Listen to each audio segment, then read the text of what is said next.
My programming hero and beard hero, I'd have to say here, is definitely, it's a split, but it's going between Alan Cox and John Mad Dog Hall.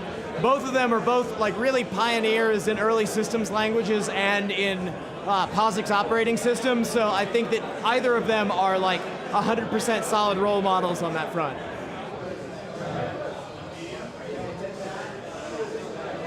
If I had to learn how to program all over again, my core piece of advice would really be to actually go back and grab like one of the POSIX or Linux systems internals book and like truly learn like what the differences are between like pipes and sockets and like what all the different signals mean. That way, you really grasp more about the underlying like API and ABI that you're working with, and it really unlocks way more of the systems that you're trying to build stuff for.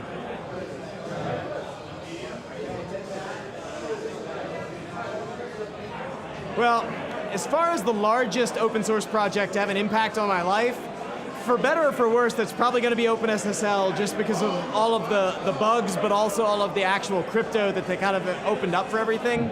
But really, at a different level, I'd have to say that FreeBSD was the biggest one for me, because it just opened up and pioneered a lot of ideas in early open source. The work that they did on the networking stack that went on to a lot of other operating systems was fantastic.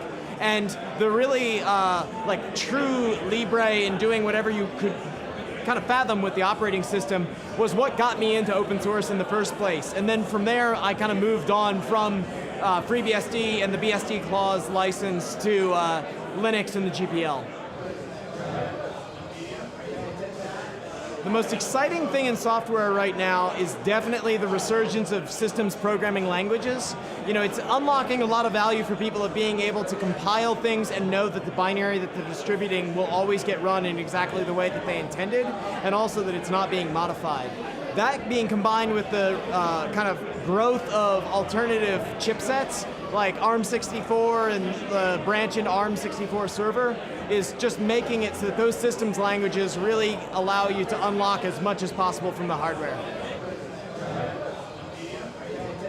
So if I was on my own druthers, like with something I would rather be doing beyond working with computers, it's probably a 50-50 split between either doing like carpentry work, or I've definitely thought about becoming a cobbler, which is very strange, especially considering that I'm vegan and don't like consume animal products or even really wear leather. So it's just I'm fascinated by the process and the idea of being able to take something that should be pretty long lasting like a pair of shoes and repeatedly repair it and make it better for other people.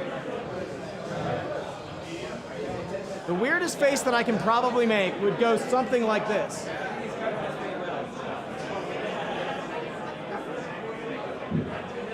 If I had a hat, I actually pull it up all the way to there and you can't see anything. Excellent work, sir. Thank you.